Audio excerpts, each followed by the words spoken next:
Chapter 3. Welcome to Dictionopolis.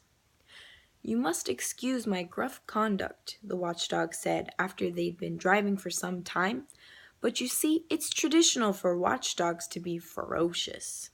Milo was so relieved at having escaped the doldrums that he assured the dog that he bore him no ill will and in fact was very grateful for the assistance.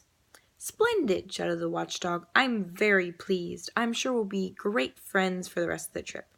You may call me Talk." "That's a strange name for a dog who goes tick, tick, tick, tick, tick all day," said Milo. "Why didn't they call you—" "Don't say it," gasped the dog, and Milo could see a tear well up in his eye. "I didn't mean to hurt your feelings," said Milo, not meaning to hurt his feelings. "That's all right," said the dog, getting hold of himself. "It's an old story and a sad one, but I can tell it to you now. When my brother was born, the first pup in the family, my parents were overjoyed and immediately named him Tick in expectation of the sound they were sure he'd make. On first winding him, they discovered to their horror that, instead of going tick, tick, tick, tick, tick, he went talk, talk, talk, talk, talk.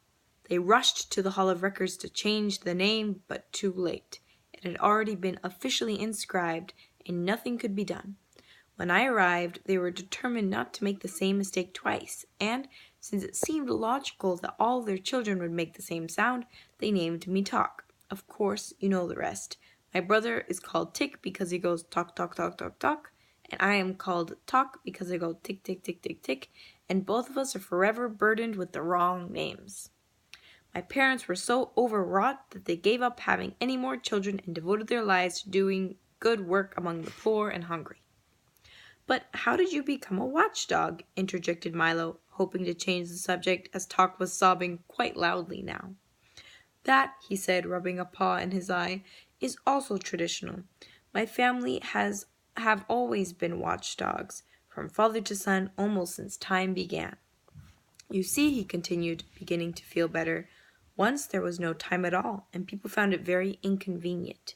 They never knew whether they were eating lunch or dinner, and they were always missing trains. So time was invented to help them keep track of the day and get places when they should. When they began to count all the time that was available, what with 60 seconds in a minute and 60 minutes in an hour and 24 in a day and 365 days in a year, it seemed as if there was much more than could ever be used. If there's so much of it, it couldn't be very valuable, was the general opinion, and it soon fell into disrepute. People wasted it and even gave it away. Then we were given the job of seeing that no one wasted time again," he said, sitting up proudly. "It's hard work, but a noble calling. For you see," and now he was standing on the seat, one foot on the windshield, shouting with his arms outstretched, "it is our most valuable possession, more precious than diamonds. It marches on. It and tide wait for no man, and—" At that point in the speech, the car hit a bump in the road, and the watchdog collapsed in a heap on the front seat with his alarm again ringing furiously. "Are you all right?" shouted Milo. "Oomph," grunted Talk. "Sorry to get carried away, but I think you get the point."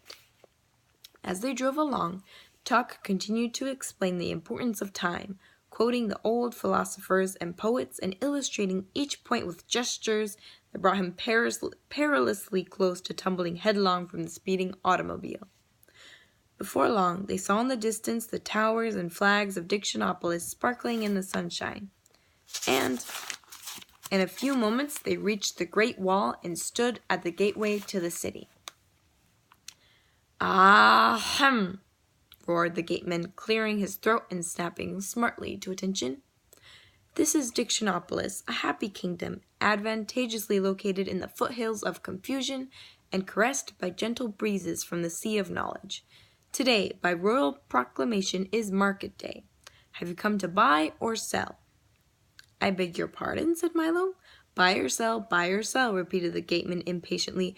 "Which is it? You must have come here for some reason." "Well, Milo began. "Come now, if you don't have a reason, you must at least have an explanation or certainly an excuse," interrupted the gateman. Milo shook his head. Very serious," the gateman said, shaking his head also. "You can't get in without a reason." He thought for a moment and then continued, "Wait a minute. Maybe I have an old one you can use." He took a battered suitcase from the gatehouse and began to rummage busily through it, mumbling to himself, "No, no, this won't do. No, this is fine," he cried triumphantly, holding up a small medallion on a chain. He dusted it off, and engraved on one side were the words, "Why not?" "That's a good reason for almost anything." A bit used, perhaps, but still quite serviceable. And with that, he placed it around Milo's neck, pushed back the heavy iron gate, bowed low, and motioned them into the city. "I wonder what the market will be like," thought Milo as they drove through the gate. But before there was time for an answer, they had driven into an immense square crowded with long lines of stalls, heaped with merchandise and decorated in gay-colored bunting. Overhead, a large banner proclaimed, "Welcome to the Word Market." And from across the square, 5 very tall, thin gentlemen, regally dressed in silks and satins, plumed hats, and buckled shoes, rushed up to the car, stopped short, mopped 5 brows, caught 5 breaths, unrolled 5 parchments, and began talking in turn. "Greetings, salutations, welcome, good afternoon, hello." Milo nodded his head, and they went on reading from their scrolls. "By order of Azaz the Unabridged, King of Dictionopolis, Monarch of Letters, Emperor of Phrases, Sentences, and Miscellaneous Figures of Speech, we offer you the hospitality of our kingdom, country, nation, state, commonwealth, realm, empire, palatinate, principality."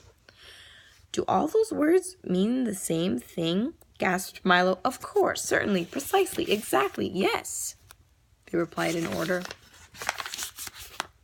"Well then," said Milo, not understanding why each one said the same thing in a slightly different way, "wouldn't it be simpler to use just one? It would certainly make more sense." "Nonsense, ridiculous, fantastic, absurd, bosh," they chorused again and continued, "We're not interested in making sense. It's not our job," scolded the first. "Besides," explained the second, "one word is as good as another, so why not use them all?" "Then you don't have to choose which one is right," advised the third. "Besides," sighed the fourth, if one is right, then 10 are 10 times as right." "Obviously, you don't know who we are," sneered the fifth, and they presented themselves one by one as the Duke of Definition, the Minister of Meaning, the Earl of Essence, the Count of Connotation, the Undersecretary of Understanding. Milo acknowledged the introduction, and, as talk growled softly, the minister explained, "We are the king's advisors, or in more formal terms, his cabinet." "Cabinet," recited the Duke. 1. A small private room or closet, case with drawers, etc., for keeping valuables or displaying curiosities. 2. Council room for chief ministers of state. 3. A body of official advisors to the chief executive of a nation. "You see," continued the minister, bowing thankfully to the Duke, "Dictionopolis is the place where all the words in the world come from. They're grown right here in our orchards." "I didn't know that words grew on trees," said Milo timidly. "Where did you think they grew?" shouted the Earl irritably. A small crowd began to gather to see the little boy who didn't know that letters grew on trees.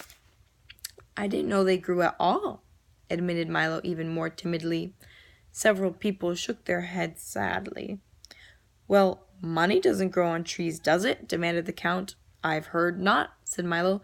"Then something must. Why not words?" exclaimed the Undersecretary triumphantly. The crowd cheered his display of logic and continued about its business. "To continue," continued the minister impatiently, "once a week by royal proclamation the word market is held here in the great square, and people come from everywhere to buy the words they need or trade in the words they haven't used." "Our job," said the Count, "is to see that all the words sold are proper ones, for it wouldn't do to sell someone a word that had no meaning or didn't exist at all. For instance, if you bought a word like Gabrska, where would you use it?" It would be difficult, thought Milo, but there were so many words that there.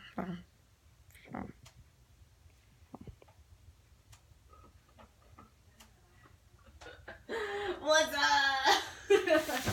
I freaking recorded like freaking 10 minutes.